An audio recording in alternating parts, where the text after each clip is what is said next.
नमस्कार।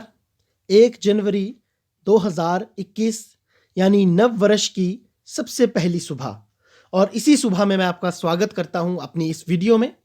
हिमाचल की लोक संस्कृति और योग हिमाचल प्रदेश स्कूल शिक्षा बोर्ड द्वारा कक्षा 6 से 8 के लिए प्रस्तावित या लगाई गई एक पाठ्य पुस्तक, और उस पाठ्य पुस्तक में कक्षा 7 के अध्याय 4 को मैं आज आपके साथ इस वीडियो में डिस्कस करूंगा, और उस अध्याय का नाम है त्योहार एवं उत्सव। मेले एवं त्योहार हर किसी को अच्छे लगते हैं, हर किसी के मन को भाते हैं, और इनका सबसे बड़ा कारण है सब लोगों का मिलकर इन्हें मनाना। मेले शब्द को यदि हम ध्यान से देखें तो इसका अभिप्राय ही यही है कि एक दूसरे का मिलना, बहुत दिनों के बाद जिन्हें कोई बहाना नहीं मिलता, कोई अवसर नहीं मिलता मिलने का, वो भी मेले के दिन दूर दूर से एक विशेष स्थान पर जा कर के या अपने गांव घरों आदि में आकर के अपने स्थानीय लोगों से, अपने रिश्तेदारों से, परिवारजनों से मिलते हैं। इसीलिए मेलों का अपना विशेष महत्व रहता है। अगर बात करें हिमाचल प्रदेश जैसे भौगोलिक परिस्थितियों वाले प्रदेश की, तो यहाँ पर तो मेलों का महत्व छुपाए नहीं छुपता। हर कोई इनका बेसब्री से इंतज़ार करता है, और बहुत ज़्यादा महत्व जो है वो हिमाचल प्रदेश में संस्कृति के दृष्टिकोण से देखें तो त्योहारों एवं मेलों को एवं उत्सवों को दिया जाता है। तो आइए इस वीडियो को आगे बढ़ाते हैं और जानते हैं हिमाचल प्रदेश के ऐसे ही कुछ विशेष उत्सवों के बारे में, कुछ त्योहारों के बारे में, और उनकी जानकारी एकत्रित करने का प्रयास हम करते हैं। सबसे पहले बैसाखी की बात करते हैं। बैसाखी आप सभी जानते हैं कि यह एक विशेष दिन है, और इस दिन स्नान का भी विशेष महत्व है। विशेष रूप से पवित्र नदियों में, सरोवरों में व्यक्ति स्नान करते हैं, और ऐसा करके पवित्र होने की मान्यता भी प्रदेश में प्रचलित है। मुख्य रूप से बात करें तो रिवाल्सर, तत्तापानी, पांवटा साहिब आदि जगहों पर स्नान किया जाता है। इसके अतिरिक्त भी हर व्यक्ति जो है वो अपने अपने स्थान के हिसाब से उस स्थान में जो भी पवित्र स्थल रहता है वहाँ पर स्नान करते हैं। इस दिन पिंदड़ी नामक एक विशेष व्यंजन भी प्रदेश में कई इलाकों में बनाया जाता है, जिसे बहुत ही चाव के साथ जो है वो लोग, हिमाचली लोग खाना पसंद करते हैं। आगे बढ़ते हैं त्योहारों की इस फेरिस्त में। अगला त्योहार जिसका महत्व बहुत ज़्यादा है, विशेष रूप से कांगड़ा में, क्योंकि कांगड़ा का ये पारंपरिक पर्व है, उसका नाम है रली पूजन। इसमें कन्याओं द्वारा शिव पार्वती के विवाह को संस्कार के रूप में मनाया जाता है, और रली पूजन के बाद गाजे बाजे के साथ उसे जल में प्रवाहित किया जाता है। इस प्रकार के मेलों का बहुत ज़्यादा महत्व जो है वो हिमाचल प्रदेश में है। और एक अगला मेला इसी फहरिस्त में जो आता है वो है लोसर। इसे नव वर्ष के रूप में मनाया जाता है। जैसे आज यदि हम कहें तो अंग्रेजी कैलेंडर के अनुसार 2021 नव वर्ष शुरू हुआ है 1 जनवरी से, उसी प्रकार तिब्बत के जो साथ लगने वाले क्षेत्र हैं वहाँ के लोग लोसर को नव वर्ष के समान महत्व देते हैं, और इस दिन स्थानीय देवता किमशु के सामने दीपक जलाया जाता है। और हैरान करने वाली बात यहाँ पर यह है कि लोग दोपहर तक अपने ही घरों में रहते हैं और बाहर तक नहीं निकलते। आइए आगे चलते हैं और जानते हैं अगले त्योहार के बारे में, जो है सैर या सायर। यह त्योहार बसंत में या बसंत के अंत में नई फसल की खुशी में मनाया जाता है। कई स्थानों पर तो इसे मेले की तरह मनाया जाता है, और इसमें बबरू नामक जो विशेष व्यंजन है वो भी बनाए जाते हैं, और उसको खाने का लुत्फ जो है वो लोग उठाते हैं। सैरी का त्योहार भी इसे कई लोग जो है वो कहते हैं। तो बच्चों, एक सवाल इसी बीच आपके लिए कि ये जो त्योहारों के, जिन त्योहारों का मैंने जिक्र अभी किया इस वीडियो में, क्या इन त्योहारों को आप भी अपने अपने घरों में मनाते हैं, अपने अपने गांव में मनाते हैं? अगर आप मनाते हो तो इस कमेंट बॉक्स में ज़रूर उनका नाम लिखें, और कैसे आप मनाते हो वो भी बताएं। अगली वीडियो में सबसे बेस्ट कमेंट को जो है वो मैं पढ़ूंगा, उसका नाम भी मैं वीडियो में लूँगा। तो इसके साथ ही आगे चलते हैं। अगला जो त्यौहार है वो है फागली त्यौहार, और फागली जो है वो लाहौल स्पीति तथा कुल्लू घाटी में फागुन के महीने में मनाया जाता है। फागुन जो है वो मैं आपको इतना बता दूं, जैसे जनवरी, फरवरी इत्यादि जो है वो अंग्रेजी कैलेंडर में महीनों के नाम हैं, उसी प्रकार से चैत्र, वैशाख इत्यादि ये जो नाम है, फागुन, ये जो है वो हमारे जो देसी कैलेंडर है उसमें ये नाम आते हैं। तो ये मैं आपको एक दिन अलग से इसके ऊपर वीडियो बना करके ज़रूर मैं आपको इसके बारे में जानकारी विस्तार से दूंगा। आगे चलते हैं। फागली त्यौहार को हमने जाना, उत्सव को। अब अगला है लोहड़ी का त्यौहार, जो कि पूरे के पूरे उत्तर भारत में विशेष महत्व रखता है और हिमाचल प्रदेश भी इससे अछूता नहीं है। हिमाचल प्रदेश में भी इसे बहुत धूमधाम से, बहुत प्रेम से, स्नेह से मनाया जाता है और यह माघ की संक्रांति को मनाया जाता है। माघ फिर से एक देसी हमारा जो कैलेंडर है उसमें महीने का नाम है, जो कि जनवरी से जो है वो शुरू माना जाता है। तो आपको पता ही है लोहड़ी भी जो है वो जनवरी के महीने में ही आती है, यानी माघ के महीने में आती है। माघ की संक्रांति यानी माघ की जो पहली तारीख होती है, जिसे संग्रांद भी कहा जाता है कई जगह पर, उस दिन मनाया जाता है। और इस दिन पवित्र जलाशयों में स्नान का विशेष महत्व है। आप जानते ही हैं लोहड़ी में जो है वो हर जगह, हर धार्मिक स्थल पर, हर तीर्थ स्थल पर स्नान का अपना विशेष महत्व जो है वो रहता है। इस दिन दाल चावल की खिचड़ी को घी व दही के साथ खाया जाता है अपनी अपने स्वाद अनुसार, और बड़े चाव से बच्चे जो है वो नानी के घर जा कर के खाते हैं। और बच्चे अलग अलग टोलियां बनाकर रात के समय लोहड़ी का गीत गाकर जो है वो लोहड़ी मांगते हैं घरों में। यदि आप भी मांगते हैं तो कमेंट बॉक्स में लिखें और अपने गीत के बोल भी लिखें कि आप कौन से गीत को गाकर जो है वो लोहड़ी मांगते हैं। और ये देखिए लोहड़ी की कुछ तस्वीरें आपके सामने, इसमें जो है वो इकट्ठे इसको जला करके लोग आनंद ले रहे हैं, आप देख सकते हैं, और गाजे बाजे के साथ जो है वो इसमें झूम रहे हैं।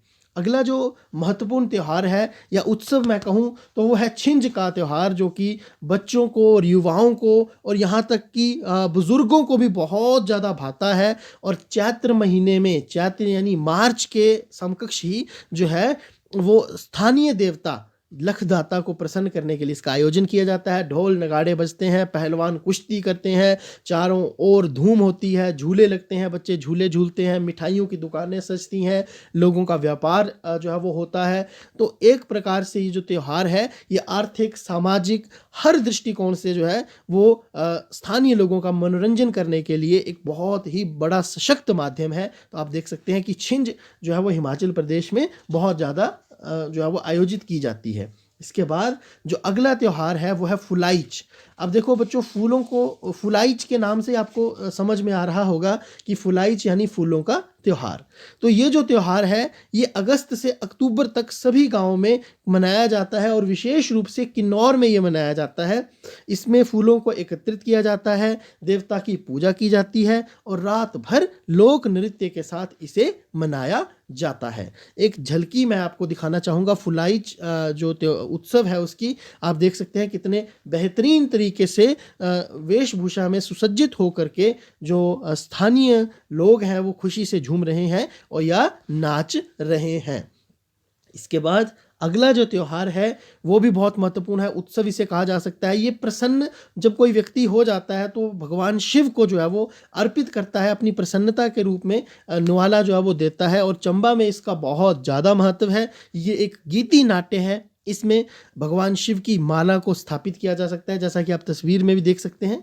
और इस माला को स्थापित करके भगवान शिव की लीला से संबंधित गीत, और उन गीतों को कहा जाता है अंचलियाँ, वो गाई जाती हैं। तो ये था न्वाला, और न्वाले के लिए धाम भी दी जाती है। कई व्यक्तियों ने मन्नतें मांगी होती हैं जिसे हम सुक्खन भी कहते हैं, और वो कई बार साल में एक बार, 2 साल में एक बार, 3 साल में एक बार ज़रूर न्वाले देते हैं। और कई लोग अपनी जो मन्नत है वो पूरी होने के अवसर पर विशेष रूप से न्वाला देते हैं। इसके साथ ही स्वांग, स्वांग जो है वो चंबा के मिंजर, मंडी की शिवरात्रि, कुल्लू का दशहरा, सिरमौर के रेणुका आदि मेलों में स्वांग निकालने की परंपरा है। आपने देखा होगा, अगर आप चंबा के रहने वाले हैं तो मिंजर जब समाप्त होती है तो अलग अलग वेशभूषा में जो है वो स्वांग निकाला जाता है। इसी प्रकार से मंडी, कुल्लू और सिरमौर में भी जो है वो निकाला जाता है। इनको डोलों या रथ पर जो है वो निकाला जाता है। तो आप देख सकते हैं स्वांग भी मैंने यहाँ पर आपको इसके बारे में बताया। और इसके बाद जो है अगला वो है अंचलियाँ। मैंने अभी आपको पिछली स्लाइड में बताया कि भगवान शिव की लीला से जुड़े हुए गीतों को अंचली कहा जाता है। और ये जो है वो हिमाचल प्रदेश में जब किसी का विवाह निश्चित हो जाता है तो उससे 1 महीने पूर्व घर में गाना शुरू हो जाती हैं, क्योंकि विवाह का माहौल होता है, तो उसमें भगवान राम व शिव के विवाह से जुड़े प्रसंगों को ही गाया जाता है।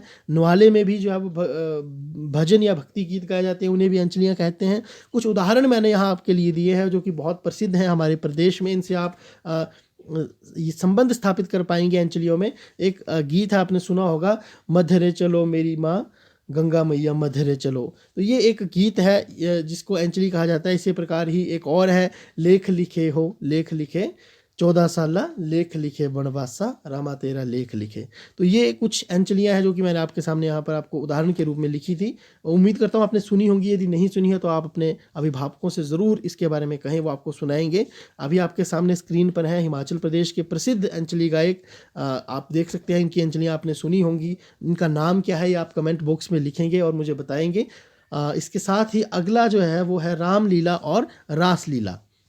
तो रामलीला और रासलीला की अगर मैं बात करूं तो हिमाचल के हर छोटे से छोटे गांव में रामलीला का मंचन किया जाता है। इसके लिए रामलीला के विशेष क्लब बने हुए हैं जो ये सारा का सारा कार्य देखते हैं, और 9 दिनों तक रामलीला का जो है वो रात्रि के समय नवरात्रों में निरंतर मंचन करते हैं। अलग अलग जो है वो रोल उसमें निभाते हैं, और इस प्रकार से रामलीला में जो है वो विशेष रूप से भगवान राम के जीवन से जुड़े हुए प्रसंगों को दिखाया जाता है। वहीं रासलीला की बात करें तो इसमें कृष्ण भगवान के अनेक रूपों को झांकियों का प्रदर्शन किया जाता है। ये लीलाएं हमें जीवन मूल्यों को निभाने के लिए प्रेरणा देती हैं। अब इसकी मैं आपको थोड़ी सी तस्वीरों के माध्यम से भी दिखाना चाहूँगा। सबसे ऊपर जो तस्वीर है इसमें आप रामलीला का मंचन होते हुए देख सकते हैं, और जो नीचे की तस्वीर है उसमें आप कृष्ण लीला यानी रास लीला का मंचन होते हुए देख सकते हैं। इसके बाद अगला जो आता है महत्वपूर्ण, जो कि इससे आप सभी भली भांति परिचित होंगे, जागरा, जिसे जागरण भी कहते हैं। ये भी कई बार मन्नत पूरी होने पर कोई देते हैं, कई बार नियमित रूप से भी इसकी परंपरा स्थापित हो चुकी होती है कई जगहों पर। तो वहाँ पर भी हर वर्ष नियमित रूप से माता को प्रसन्न करने के लिए, देवी देवताओं को प्रसन्न करने के लिए जो है वो जागरे का आयोजन किया जाता है, जिसमें रात भर भजन कीर्तन गाकर उनका स्मरण किया जाता है और उनके प्रति अपनी जो भक्ति है उसको प्रदर्शित किया जाता है। इसे जगराता भी कहते हैं। आप तस्वीरों में भी देख सकते हैं, और आपने संभवतः आपने लाइव भी देखा होगा। यदि आपने कहीं जगराता किया है तो उसको भी आप ज़रूर कमेंट बॉक्स में जो है वो हमारे साथ साझा करें ताकि हम जान सकें। इसमें अगला जो रहेगा वो रहेगा खेल तमाशे। और खेल तमाशे तो आप जानते ही हैं कि जगह जगह पर बहुत से खेलों का आयोजित किया जाता है, तमाशों का आयोजन किया जाता है। इसमें पतंग उड़ाना, जिसे बसंत पंचमी पर आयोजित किया जाता है ज़्यादातर, कुश्तियों का आयोजन, छिंज इत्यादि, जैसा कि मैंने कहा, जादू के खेल। इसी प्रकार से सर्दियों में आग के आगे बैठकर कथाएं सुनना भी एक प्रकार का मनोरंजन का साधन है, तो उसे भी खेल तमाशों में आप शामिल कर सकते हैं। तो ये थी कुछ एक सूची जो कि मैंने आपके लिए लेकर मैं आया था, जिसमें हिमाचल प्रदेश के त्योहारों के ऊपर जो है वो हमने चर्चा की, और मैं उम्मीद करता हूँ कि आपको जो है वो ये चर्चा पसंद भी आई होगी। इसके बाद आइए आपके साथ एक कार्यपत्रक को मैं साझा कर लूँ। ये कार्यपत्रक आपको हल करना है और अपने अभिभावक की सहायता भी आप इसमें ले सकते हैं, लेकिन करना आपको स्वयं ही है। और इसे हल करने के बाद आप अपने अध्यापक के साथ साझा करें ताकि उन्हें भी आपकी प्रगति का पता चल सके, कितना आप सीख सके हैं इस वीडियो के माध्यम से इस अध्याय के बारे में। तो देखिए, इसमें पहला प्रश्न है, न्वाला से क्या तात्पर्य है, यानी न्वाला किसे कहते हैं, तो आपने इसका उत्तर लिखना है। दूसरा रहेगा, स्वांग से आप क्या समझते हैं, अपने जिले के किसी स्वांग का वर्णन करें। जैसे यदि आप चंबा के हैं तो आप मिंजर के मेले में जो स्वांग होते हैं उसका वर्णन कर सकते हैं। इसी प्रकार से जिस भी जिला से आप हैं उसका वर्णन करेंगे। फागली कब व कहाँ मनाई जाती है, मैंने अभी वीडियो में बताया है। यदि आप भूल गए हैं तो वीडियो को रिवाइंड करके दोबारा से आप देख लें। लोसर भी मैंने आपको बताया है, और रली पूजन के बारे में भी आप इसमें लिखेंगे। रामलीला, रासलीला, सैर और फुलाइच का बोर कहाँ मनाया जाता है। उम्मीद करता हूँ कार्यपत्रक आपको अच्छा लगा होगा, और इसी के माध्यम से जो है वो हम आपका जो है वो प्रगति की जांच करेंगे। इसी के साथ आप सभी दर्शकों का बहुत बहुत धन्यवाद। जय हिंद। आपके यदि कोई सवाल है या आपका कोई सुझाव है तो उनका इंतज़ार रहेगा मुझे कमेंट बॉक्स में, और कमेंट में आप ज़रूर जो है वो अपने सुझावों को लिखें। ये जो तस्वीर है ये खजियार में खींची गई है, जो कि मिनी स्विट्ज़रलैंड के नाम से भी प्रसिद्ध है, जिला चंबा में स्थापित है। वहाँ के खज्जी नाग मंदिर, बहुत ही सुप्रसिद्ध खज्जी नाग मंदिर की ये तस्वीर है, आप देख सकते हैं। इसमें खज्जी नाग की प्रतिमा का भी आप जो है वो देख सकते हैं यहाँ पर। और इसी के साथ एक बार फिर से आपसे ये अपील कि हिमाचल प्रदेश की जो संस्कृति है बहुत ही समृद्ध संस्कृति है, इसे इसका संवर्धन करना है, इसका संरक्षण करना है, इसे अगली पीढ़ी तक हमें लेकर के जाना है। तो युवाओं से विशेष रूप से अपील है कि वे हिमाचली होने में गर्व का महसूस करें। और बहुत बहुत धन्यवाद। जय हिंद, जय हिमाचल।